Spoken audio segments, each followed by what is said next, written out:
മലയാളത്തിൻ്റെ നടന വിസ്മയം. 3.5 കോടി ജനങ്ങൾ നെഞ്ചിലേറ്റുന്ന മഹാനടൻ, തെന്നിന്ത്യൻ സിനിമാ ലോകത്തെ അഭിനയ തികവ് കൊണ്ട് വിസ്മയം കാട്ടുന്ന ശ്രീമാൻ മോഹൻലാൽ. മോഹൻലാലിൻ്റെ ജാതക വിശകലനമാണ് ജ്യോതിഷദീപത്തിൻ്റെ ഈ അധ്യായത്തിലൂടെ നടത്തുന്നത്. വളരെ എടുത്തു പറയത്തക്ക ജ്യോതിഷപരമായിട്ടുള്ള പ്രവചനത്തിന് അപ്പുറത്തുള്ള ഒന്നും തന്നെ ഈ ജാതകത്തിൽ നമുക്ക് കാണാനായിട്ട് സാധിക്കില്ല. സാധാരണ ഒരു ജാതകത്തിനപ്പുറം മോഹൻലാലിൻ്റെ ജാതകത്തിൽ വളരെ വിശേഷപ്പെട്ട ഒന്നും തന്നെ കാണാനില്ലെങ്കിൽ കൂടി ജാതകത്തിന് അതീതമായ ഒരു വലിയ ആത്മീയ ശക്തിയുടെ പ്രഭാവം കൊണ്ട് മഹാനടൻ ആയി മാറിയ ഒരാളാണ് മോഹൻലാൽ. ഈ ജാതകത്തിൻ്റെ ആ ജാതക നിരൂപണം നടത്തുന്ന സമയത്ത് തന്നെ നമുക്ക് ലഭിച്ചിട്ടുള്ള നിമിത്ത ശാസ്ത്രം പോലും ആഴത്തിലേക്ക് ഇറങ്ങിച്ചെന്ന് മോഹൻലാലിൻ്റെ ആ പ്രതിഭയ്ക്ക് മാറ്റുരയ്ക്കുന്ന ശക്തി എന്താണെന്ന് അന്വേഷിക്കാൻ ഒരു താല്പര്യമുണ്ടായി. അതിൻ്റെ പേരിലാണ് നമ്മൾ ഈ ഒരു ജാതകം വിശകലനം ചെയ്യുന്നത്. എല്ലാവർക്കും ജ്യോതിഷദീപത്തിൻ്റെ പുതിയൊരു അധ്യായത്തിലേക്ക് ഹാർദമായ സ്വാഗതം.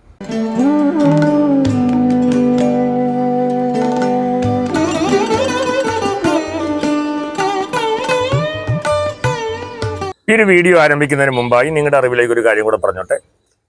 ശാക്തേയ മാന്ത്രിക പീഠത്തിൽ ശാക്തേയ മന്ത്രദീക്ഷ ഈ ഫെബ്രുവരി മാസം നടക്കുകയാണ്. കാളി, നീലി, കരിങ്കുട്ടി, വിഷ്ണുമായ തുടങ്ങിയ മലബാർ സമ്പ്രദായത്തിലുള്ള മൂർത്തികളുടെ ദീക്ഷയാണ് നൽകുന്നത്.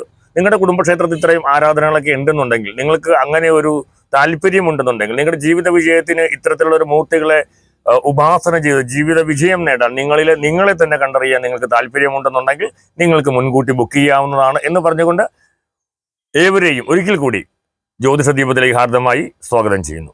1135 ആണ്ട് ഇടവമാസം 8-ാം തീയതി, അതായത് 1960 മെയ് മാസം 21-ാം തീയതി വൈകുന്നേരം 4:30 പത്തനംതിട്ട ജില്ലയിലെ ഇലന്തൂർ എന്ന സ്ഥലത്താണ് നമ്മുടെ ആദരണീയനായിട്ടുള്ള മഹാനടൻ ശ്രീമൻ മോഹൻലാൽ ജനിക്കുന്നത്. ഇനി ഇദ്ദേഹത്തിൻ്റെ ഒരു ജാതക പ്രത്യേകത നമുക്ക് ആദ്യമായിട്ട് വിശകലനം ചെയ്യേണ്ടതായിട്ടുണ്ട്. അതിനു മുമ്പായിട്ട് ഇപ്പോൾ അദ്ദേഹത്തിൻ്റെ സമയം എന്ന് പറയുന്നത് രാഹുർ ദശയിലെ വ്യാഴാപഹാരമാണ്. 2026 നവംബർ 14-ാം തീയതി വരെ അദ്ദേഹം രാഹുർ ദശയിലെ വ്യാഴ അപഹാര കാലഘട്ടത്തിൽ കൂടെയാണ് പോയിക്കൊണ്ടിരിക്കുന്നത്. ഇനി ഇദ്ദേഹത്തിൻ്റെ ആ ഗ്രഹനില നമുക്കൊന്ന് പരിശോധിക്കാമല്ലോ. അപ്പോൾ സാധാരണ ഞാൻ നേരത്തെ തന്നെ പറഞ്ഞു, വളരെ വൈശേഷികമായിട്ടുള്ള വിശേഷപ്പെട്ടതായിട്ടുള്ള ഒരു പ്രത്യേകതകളും കാണാത്ത ജാതകത്തിൽ അത്ഭുതകരമായിട്ടുള്ള ജീവിതം കൊണ്ട് ജാതകത്തെ മറികടന്ന ഒരു മഹാനടനാണ്, ഒരു മഹാവ്യക്തിയാണ് അദ്ദേഹം എന്ന്. അതാണ് അദ്ദേഹത്തിൻ്റെ പ്രത്യേകത. അപ്പം എന്തുകൊണ്ടാണ് അദ്ദേഹത്തിന് ഈ ജാതകത്തിനെ അതികടക്കാൻ അദ്ദേഹത്തിനുണ്ടായ ആത്മീയ തേജസ് എന്താണ് എന്നുകൂടെ അറിയാനാണ് നമ്മൾ ഈ ജാതകം ഇവിടെ പരിശോധിക്കുന്നത് എന്ന് ആദ്യമേ തന്നെ പറയട്ടെ. ഇദ്ദേഹത്തിൻ്റെ ലഗ്നം എന്ന് പറയുന്നത് തുലാം രാശിയാണ്. തുലാം രാശി എന്ന് പറഞ്ഞ അധിപൻ ശുക്രനാണ്. ആ ശുക്രൻ 7-ാം ഭാവത്തിൽ നിന്ന് ലഗ്നത്തിലേക്ക് ദൃഷ്ടി ചെയ്യുന്നു. അപ്പം 1-ാം ഭാവം എന്ന് പറയുന്നത് അദ്ദേഹത്തിൻ്റെ തുലാം രാശിയാണ്. തുലാം രാശിയിൽ വേറെ ഗ്രഹങ്ങളൊന്നുമില്ല. അതിൻ്റെ അധിപൻ, ആ ലഗ്നാധിപൻ 7-ാം ഭാവത്തിൽ നിന്ന് ലഗ്നത്തിലേക്ക് ദൃഷ്ടി ചെയ്യുന്നുണ്ട്. 2-ാം ഭാവത്തിൽ വേറെ ഗ്രഹങ്ങളൊന്നുമില്ല. 3-ാം ഭാവത്തിൽ വ്യാഴം സ്വക്ഷേത്ര ബലത്തോടു കൂടി അവിടെ നിൽക്കുന്നു. അതുപോലെ തന്നെ 4-ാം ഭാവാധിപനും 5-ാം ഭാവാധിപനുമായ ശനിയും 3-ാം ഭാവത്തിൽ നിൽക്കുന്നു. 5-ാം ഭാവത്തിൽ നിൽക്കുന്ന കേതു, 6-ാം ഭാവത്തിൽ ചന്ദ്രൻ, കുജൻ, 7-ാം ഭാവത്തിൽ ഞാൻ പറഞ്ഞിരുന്നു ശുക്രനാണ്, 8-ാം ഭാവത്തിൽ രവി, ബുധൻ, മാന്തി.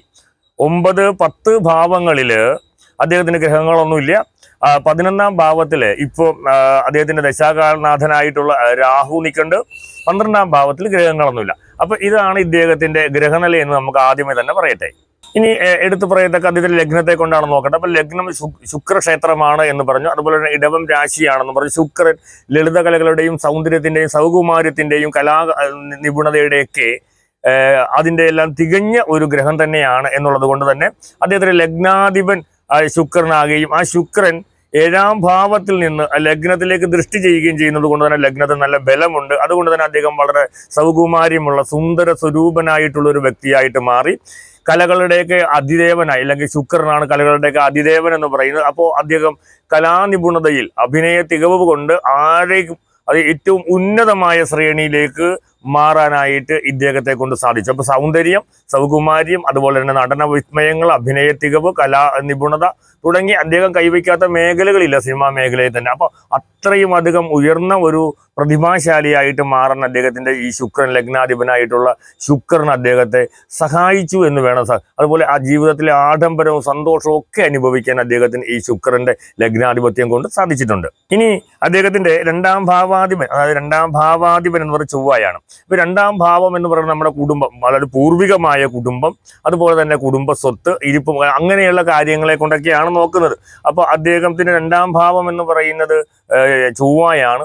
അപ്പോൾ ചൊവ്വ പോയി 6ാം ഭാവത്തിൽ നിൽക്കുന്നു എന്നുള്ളത് കർമ്മസ്ഥാനാധിപനായി ചന്ദ്രനോടൊപ്പമാണ് 6ാം ഭാവത്തിലേക്ക് പോയി നിൽക്കുന്നത്. അപ്പോൾ 6ാം ഭാവത്തിൽ പോയി നിൽക്കുന്നത് കൊണ്ട് അദ്ദേഹത്തിന്റെ നമ്മൾ പറഞ്ഞു പത്തനംതിട്ടയിലാണ് അദ്ദേഹം ജനനം, പക്ഷേ എല്ലാവരുടെയും വിചാരം തിരുവനന്തപുരത്താണെന്നാണ്. അപ്പോൾ അദ്ദേഹം കുടുംബത്തിൽ നിന്ന് മാറി, അല്ലെങ്കിൽ ആ അദ്ദേഹത്തിന്റെ ജനനത്തോടു കൂടി ചിലപ്പോൾ ആ കുടുംബം ദേശം വിട്ട് അദ്ദേഹത്തിന്റെ പിതാവ്, എനിക്ക് തോന്നുന്നു അദ്ദേഹം സെക്രട്ടേറിയറ്റ് ഉദ്യോഗസ്ഥനെ കണ്ടായിരുന്നു എന്നതാണ് എനിക്ക് തോന്നുന്നത്. അപ്പോൾ അദ്ദേഹം അവിടെ നിന്ന് പറിച്ചു നടപ്പെട്ടു തിരുവനന്തപുരത്തേക്ക് എന്നാണ് നമുക്ക് പറയാം. അപ്പോൾ ആ കുടുംബത്തിൽ നിന്നുള്ളൊരു മാറ്റം, ആ ജനിച്ച നാട് അല്ലെങ്കിൽ വീട് ഒക്കെ വിട്ടിട്ട് അദ്ദേഹത്തിന് പോകാൻ പറ്റുന്നത്, അല്ലെങ്കിൽ പോകേണ്ട വന്നത് ഈ രണ്ടാം ഭാവാധിപൻ 6ാം ഭാവത്തിലേക്ക് പോയി നിൽക്കുന്നത് കൊണ്ട് തന്നെയാണ്. അപ്പോൾ അതാണ് തൻ്റെ രണ്ടാം ഭാവം. പിന്നെ 3ാം ഭാവത്തിൽ നിൽക്കുന്നത് ഞാൻ പറഞ്ഞു വ്യാഴമാണ്. വ്യാഴം നിൽക്കുന്നത് 4ഉം 5ഉം ഭാവാധിപനായിട്ടുള്ള ശനിയുടെ കൂടെയാണ് നിൽക്കുന്നത് 3ാം ഭാവത്തിൽ. അവിടെയാണ് എടുത്തു പറയത്തക്ക വളരെ വലിയ ഒരു കാര്യം ഇരിക്കുന്നത്. അതായത് 3ാം ഭാവം എന്ന് പറയുന്നത് നമ്മൾ പ്രധാനപ്പെട്ട ഒരു ഭാവം തന്നെയാണ്. 3ാം ഭാവം എന്ന് പറയുന്നത് ആ ത്രികോണാധിപത്യം. അപ്പോൾ അവിടെ വ്യാഴം നിൽക്കുന്നു, ശനി നിൽക്കുന്നു. ശനിക്ക് 4ഉം 5ഉം ഭാവാധിപത്യം കൂടെയുണ്ട്. അപ്പോൾ ഈ 5ാം ഭാവാധിപതി 3ാം ഭാവാധിപതിയും കൂടെ ചേർന്ന് 3ാം ഭാവത്തിൽ നിൽക്കുമ്പോഴാണ് ഇദ്ദേഹത്തിന്റെ ജീവിതത്തിൽ ഏറ്റവും വലിയൊരു ട്വിസ്റ്റ്, അല്ലെങ്കിൽ ഈ ഒരു ജാതകം അദ്ദേഹത്തിനെ ഈ ഒരു പ്രത്യേക തരത്തിൽ അല്ലെങ്കിൽ അനുഗ്രഹിച്ചത് അവിടെ നിന്നാണ്. കാരണം ഈ ശനിയും അതുപോലെ വ്യാഴവും അദ്ദേഹത്തിന്റെ 9ാം ഭാവം ഭാഗ്യപൂർവ്വ പുണ്യസ്ഥാനത്തേക്ക് ദൃഷ്ടി ചെയ്യുന്നു എന്നുള്ളതാണ് ഏറ്റവും വലിയൊരു പ്രത്യേകത. അതായത് ഈ വ്യാഴവും ശനിയും, വ്യാഴം ആത്മീയകാരകനാണ്, വ്യാഴം ആത്മീയകാരകനാണ്, ഒപ്പം ശനി അതിനേക്കാൾ ഏറെ ആത്മീയതയുള്ള ഒരു ഗ്രഹം തന്നെയാണ്. വ്യാഴം ദൈവാധീനകാരകനാണെങ്കിൽ വ്യാഴം ആത്മീയകാരകനാണ്. ഇവർ രണ്ടുപേരും ചേർന്ന് 3ാം ഭാവത്തിൽ നിൽക്കുമ്പോൾ അതിൻ്റെ ഫലം എന്ന് പറയുന്നത് അത് 9ാം ഭാവത്തിലേക്ക് ദൃഷ്ടി ചെയ്യുന്നു. അതായത് അദ്ദേഹത്തിൻ്റെ ആ പ്രതിഭ അല്ലെങ്കിൽ ഭാഗ്യം, മന്ത്രപൂർവ്വ പുണ്യസ്ഥാനത്തേക്ക് ഈ വ്യാഴവും ശനിയും ദൃഷ്ടി ചെയ്യുന്നു എന്നാണ് ഈ ജാതകത്തിന്റെ എടുത്തു പറയത്തക്ക ഒരു വലിയ കഴിവ്. ഇനി ആ ഒരു കാര്യമാണ് ഞാൻ ഏറ്റവും കൂടുതൽ വിശദീകരിക്കാൻ നിങ്ങളോട് ആഗ്രഹിക്കുന്നത്. നിങ്ങൾക്ക് മോഹൻലാലിന്റെ കുടുംബമോ അല്ലെങ്കിൽ മോഹൻലാലിനെയോ ഒക്കെ അറിയാവുന്ന വ്യക്തിബന്ധങ്ങളുണ്ടെങ്കിൽ, കുടുംബവുമായിട്ടൊക്കെ ബന്ധമുണ്ടെങ്കിൽ, അദ്ദേഹത്തിന്റെ ഫാമിലി മെമ്പേഴ്സൊക്കെ ആയിട്ട് ബന്ധമുണ്ടെങ്കിൽ നിങ്ങൾ നോക്കിക്കോളൂ. ഈ മോഹൻലാൽ എന്ന് പറയുന്ന വ്യക്തിക്കോ അല്ലെങ്കിൽ ആ കുടുംബത്തിനെന്ന് വേണം പറയാനായിട്ട്, കേരളത്തിലെ ഏറ്റവും പ്രഗത്ഭനായ, ഏറ്റവും ആദരണീയനായിട്ട് അത്ഭുതകരമായ ഒരു മനുഷ്യൻ, അല്ലെങ്കിൽ ഒരു യോഗി, ഒരു സിദ്ധയോഗിയുമായി ഒരു ബന്ധമുണ്ടാകും എന്ന കാര്യത്തിൽ യാതൊരു സംശയവുമില്ല. കാരണം അത്രയും ആത്മീയ തേജസ്സുള്ള ഒരു ഗുരുനാഥന്റെ, ഒരു ഗുരുവര്യൻ അല്ലെങ്കിൽ ഒരു സിദ്ധന്റെ ഒരു ബന്ധം ഇദ്ദേഹത്തിനോ ഇദ്ദേഹ തലമുറകൾക്കോ അല്ലെങ്കിൽ കുടുംബത്തിനോ ഉണ്ട് എന്നുള്ള കാര്യമാണ് ഞാൻ നിമിത്തത്തിന്റെ കാര്യം പറഞ്ഞത്. അപ്പോൾ ഈ നിമിത്തം എനിക്ക് നൽകിയതാണ്, ജാതകത്തിൽ നിന്നല്ല. ഈ തയ്യാറാക്കുന്ന സമയത്ത് ലഭിച്ച നിമിത്തം കൊണ്ടാണ് ഞാൻ ഈ ഒരു കാര്യം പറയുന്നത്. അദ്ദേഹത്തിന്റെ കുടുംബത്തിന് ഏതോ ഒരു സിദ്ധയോഗിയുമായിട്ടുള്ള ഒരു പൂർവ്വജന്മ ബന്ധമുണ്ട്. അതാണ് മോഹൻലാൽ എന്ന് പറയുന്ന പ്രതിഭയിൽ ജ്വലിച്ചു നിൽക്കുന്ന അത്ഭുതകരമായ ശക്തി എന്ന് പറയാൻ ഞാൻ ഈ ഒരു സമയം ഞാൻ ഉപയോഗിക്കുകയാണ്. അതായത് മോഹൻലാൽ എന്ന് പറയുന്ന വ്യക്തി നമ്മൾ നടൻ എന്ന നിലയ്ക്ക് കാണുമ്പോൾ അതിനേക്കാൾ അപ്പുറം ഒരു ആത്മീയ തേജസ് കൂടെ അദ്ദേഹത്തിനുണ്ട്. അല്ലെങ്കിൽ അത്രയും നൈർമല്യമായ ഒരു മനസ്സും അതുപോലെയുള്ള ഒരു ആത്മീയ ശക്തി അദ്ദേഹത്തിൽ ജ്വലിക്കുന്നുണ്ട് എന്നുള്ളതാണ് അദ്ദേഹത്തെ അപൂർവങ്ങളിൽ അപൂർവമായ ഒരു നടന പ്രതിഭയാക്കി മാറ്റുന്നത് എന്ന് ഞാൻ ആദ്യമേ തന്നെ പറഞ്ഞു. ജാതകത്തിന്റെ ഒന്നുമല്ല, ജാതകത്തിനെയൊക്കെ അതിക്രമിച്ചൊരു വ്യക്തിത്വമാണ് അദ്ദേഹം. ജാതക പ്രവചനത്തിന്റെ ആവശ്യമേ ഇല്ല മോഹൻലാലിനെ സംബന്ധിച്ച്. കാരണം ഈ ജാതകം ഒന്നും ജീവിതത്തിൽ ഒന്നും ആയിട്ടില്ല. അതിനപ്പുറം ഒരു ആത്മീയ തേജസ് മോഹൻലാൽ എന്ന് പറഞ്ഞ വ്യക്തി പ്രതിഭയ്ക്കുണ്ട് എന്നുള്ളതാണ് ഏറ്റവും എടുത്ത് പറയേണ്ടത്. അത് ഈ വ്യാഴവും ശനിയും 9ാം ഭാവത്തിലെ ദൃഷ്ടി കൊണ്ട് നമുക്കത് കാണിച്ചു തരുന്നുണ്ടെന്നുള്ളതാണ്. അങ്ങനെ നിങ്ങൾ നോക്കിക്കോളൂ, അദ്ദേഹത്തിന്റെ ആത്മീയ പ്രഭാവം നമ്മൾ പുറത്ത് കാണുന്നതിനപ്പുറമായ ഒരു ആത്മീയ വലയം, തേജസ് ശ്രീ മോഹൻലാൽ എന്ന് പറയുന്ന പ്രതിഭയ്ക്ക് മാറ്റുകൊടുത്തു മാത്രമല്ല, അദ്ദേഹത്തിന്റെ ജീവിതത്തിന്റെ ആദ്യാവസാനം വരെ അത് ശക്തമായി നിലകൊണ്ട് കേരളത്തിലെ തന്നെ അല്ലെങ്കിൽ ഭാരതത്തിലെ അറിയപ്പെടുന്ന ഒരു ആത്മീയ ജ്യോതിസ് പോലെ ഉള്ള ഒരു അവസ്ഥയിലേക്ക് മോഹൻലാൽ എത്തിച്ചേരും. അദ്ദേഹം ഈ ഒരു നടന മേഖല കഴിഞ്ഞാൽ അദ്ദേഹത്തിന് പിന്നെ എടുത്ത് പറയത്തക്ക ഒരു മേഖല എന്ന് പറയുന്നത് തീർച്ചയായിട്ടും ആത്മീയ മേഖലയായിരിക്കും. ആത്മീയ ഒരു സാന്നിധ്യം കൊണ്ട് മോഹൻലാൽ ഭാരതത്തിൽ നിറഞ്ഞു നിൽക്കുമെന്ന കാര്യത്തിൽ യാതൊരു സംശയവും എനിക്കില്ല. അദ്ദേഹത്തെ നയിച്ചു കൊണ്ടിരിക്കുന്നതും ജ്വലിച്ചു കൊണ്ടിരിക്കുന്നതും എല്ലാം ഈ ഒരു ഗുരു സാന്നിധ്യമാണ്. ഒരു നമുക്ക് പറയാവുന്ന ഒരു അദൃശ്യനായ ഒരു സാന്നിധ്യം, ഒരു ഗുരു സാന്നിധ്യം, അപൂർവമായ ഒരു തേജസ് മോഹൻലാലിലുണ്ട് എന്ന കാര്യമാണ് ഈ നിമിത്തത്തിലൂടെ എനിക്ക് കിട്ടിയത്.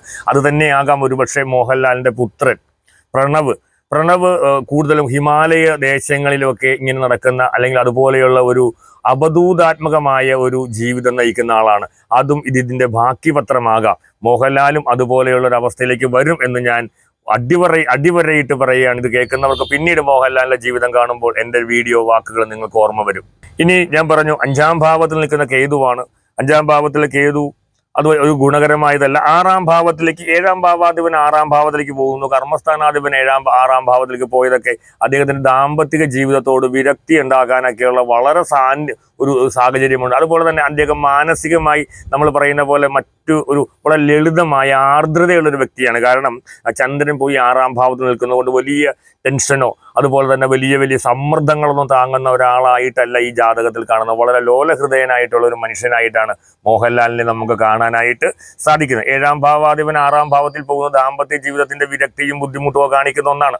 അദ്ദേഹത്തിന്റെ ദാമ്പത്യ ജീവിതം സുഖപ്രദമായിട്ട് പോകട്ടെ എന്ന് പ്രാർത്ഥിക്കാം. പക്ഷെ ജാതകത്തിൽ അദ്ദേഹത്തിന് ദാമ്പത്യ ജീവിതത്തിൽ പല അലോസരങ്ങൾ ഉണ്ടാക്കാനുള്ള സാധ്യതകളുണ്ട് എന്നുള്ളതും ദാമ്പത്തിക ജീവിതത്തിൽ പലതരത്തിൽ അപവാദക പ്രചരണത്തിനൊക്കെ ഇടയാക്കും എന്നുള്ളത് ആ 7ാം ഭാവത്തിൽ ശുക്രനും അതുപോലെ ചൊവ്വ ക്ഷേത്രത്തിൽ നിൽക്കുന്ന ശുക്രനും ചൊവ്വ 6ാം ഭാവത്തിലേക്ക് പോയതുമൊക്കെ അതിനുള്ളൊരു കാരണമായിട്ട് മാറും. ഇനി അഷ്ടമത്തിലേക്ക് പോകുന്ന ആ രാശിയെ കൊണ്ട് നോക്കുമ്പോൾ അഷ്ടമരാശി എന്ന് പറയുന്നത് അവിടെ ബുധൻ 9ാം ഭാവാധിപൻ നിൽക്കുന്നുണ്ട്, 11ാം ഭാവാധിപൻ നിൽപ്പുണ്ട്, അതുപോലെ ഗുളികൻ നിൽപ്പുണ്ട്, ശുക്രക്ഷേത്രത്തിലാണ്.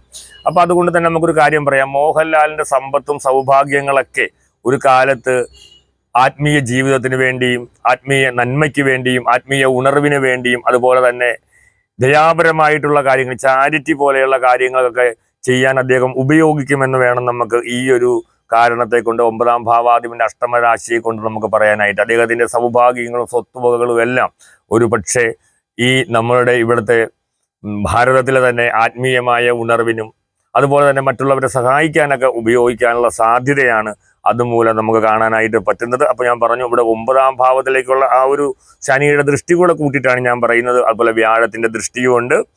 പിന്നെ മറ്റൊന്നൊരു കാര്യം പറയുന്നത് കർമ്മസ്ഥാനാധിപൻ പോയി നിൽക്കുന്നത് വ്യാഴക്ഷേത്രത്തിലാണ് എന്നുള്ളത് കൊണ്ടാണ് അദ്ദേഹത്തിന്റെ കർമ്മമേഖല തീർച്ചയായിട്ടും ഈ നടന മേഖല മാത്രമായിരിക്കില്ല, കലാമേഖല മാത്രമല്ല, ആത്മീയ മേഖലയാകുമെന്ന് ഞാൻ ഉറപ്പ് പറയാനുള്ള കാര്യം. അതുപോലെ 11ാം ഭാവത്തിൽ നിൽക്കുന്ന സർപ്പവും അദ്ദേഹത്തിന്റെ വരുമാന സ്രോതസ്സുകളൊക്കെ ഇത്ര രീതിയിലൊക്കെ ഉപയോഗിക്കപ്പെടാനുള്ള സാധ്യതയുണ്ട് എന്നുള്ളതുമാണ് നമുക്ക് എടുത്തു പറയത്തക്ക ഒരു കാര്യം. കാരണം ഇതെടുത്ത് പറയേണ്ടത് കാര്യം 3ാം ഭാവാധിപനായി നിൽക്കുന്നത്, 3ാം ഭാവാധിപൻ 3ൽ തന്നെ നിൽക്കുന്നത് കൊണ്ടാണ് അദ്ദേഹത്തിന്റെ സാമർഥ്യം അതുപോലെ തന്നെ അദ്ദേഹത്തിന്റെ സുഖം, സൽബുദ്ധി, ധർമ്മം, ദാനധർമ്മം തുടങ്ങിയ മേഖലകളൊക്കെ ആ 3ാം ഭാവാധിപനായിട്ടുള്ള വ്യാഴവും അവിടെ നിൽക്കുന്ന ശനിയെ കൊണ്ടും കൂടെയാണ് ഞാൻ ഈ ഒരു കാര്യങ്ങൾ പറഞ്ഞത്. ഇത്തരം കാര്യങ്ങൾ അദ്ദേഹത്തിന് ജീവിതത്തിൽ ഇനി സംഭവിക്കാൻ പോകുന്നൊരു കാര്യമാണ്.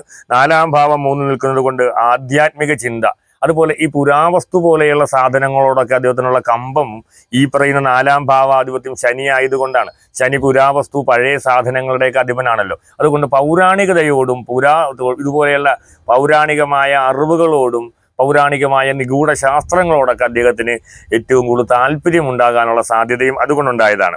4ാം ഭാവാധിപൻ അവിടെ 3 ഇപ്പോൾ നിൽക്കുന്നത് കൊണ്ട് തന്നെയാണ് അങ്ങനെ സംഭവിച്ചത്.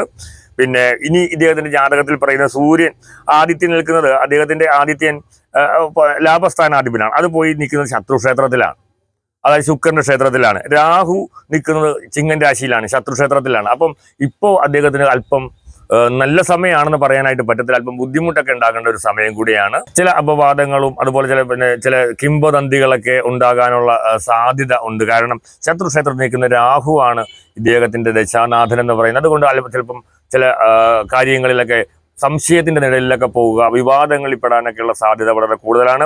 അതുപോലെ തന്നെ പക്ഷെ അത് അത്രയ്ക്കും വലിയ രൂക്ഷമായി ഇരിക്കാനുള്ള സാധ്യത അദ്ദേഹത്തിന്റെ 3ാം ഭാവാധിപനായ വ്യാഴം ആ അദ്ദേഹത്തിന് 11-ാം ഭാവത്തിലേക്ക് ദൃഷ്ടി ചെയ്യുന്നു എന്നുള്ളത് കൊണ്ടാണ് അദ്ദേഹത്തിന് അത്ര വലിയൊരു പ്രതിസന്ധികളൊന്നും ഉണ്ടാകാനുള്ള സാധ്യതയില്ല. ഇപ്പോൾ ഞാൻ പറഞ്ഞിരുന്നു രാഹു ദശയാണ്. എന്നാൽ വ്യാഴത്തിന്റെ അപഹാരം ഉള്ളത് കൊണ്ട് അതിനെയൊക്കെ അതിലംഘിച്ചും അതിജീവിച്ചും പോകാനായിട്ട് സാധിക്കും എന്നുള്ളതാണ്. ഇതാണ് മോഹൻലാലിന്റെ ജാതകത്തിന്റെ ഒരു സംക്ഷിപ്ത രൂപമായിട്ട് പറയാനായിട്ട് സാധിക്കുന്നത്. ഇതിലൂടെ ഒരു സന്ദേശം ഞാൻ നിങ്ങൾക്ക് തരുന്നത്, നമ്മുടെ ജാതകത്തിലെ ഗ്രഹങ്ങളുടെ സ്ഥിതികളെ അപ്പുറത്ത് ഇതുപോലെയുള്ള ഗുരു കാരണവന്മാരുടെയും ഗുരുക്കന്മാരുടെയും സിദ്ധന്മാരുടെയൊക്കെ അനുഗ്രഹങ്ങളൊക്കെ ഉണ്ടാകുകയാണെന്നുണ്ടെങ്കിൽ, സാന്നിധ്യം ഉണ്ടാകുകയാണെങ്കിൽ, നമുക്ക് അതിനേക്കാൾ അതിലംഘിച്ചുകൊണ്ട് നമുക്ക് വലിയൊരു വിഹായത്തിലേക്ക് ഉയർന്നു പറക്കാൻ സാധിക്കും. ആത്മീയതയും ദൈവാധീനവും കൊണ്ട് ജാതകത്തേക്ക് നമുക്ക് മറികടന്ന് പോകാൻ പറ്റും എന്നുള്ള ഒരു സന്ദേശം കൂടെയാണ് ഞാൻ എൻ്റെ പ്രേക്ഷകർക്കായിട്ട് ഞാൻ ഇതിൽ കൂടെ തരുമെന്ന് പറഞ്ഞുകൊണ്ട് ഈ വീഡിയോ നിങ്ങൾക്കായി സമർപ്പിക്കുന്നു. നമസ്തേ.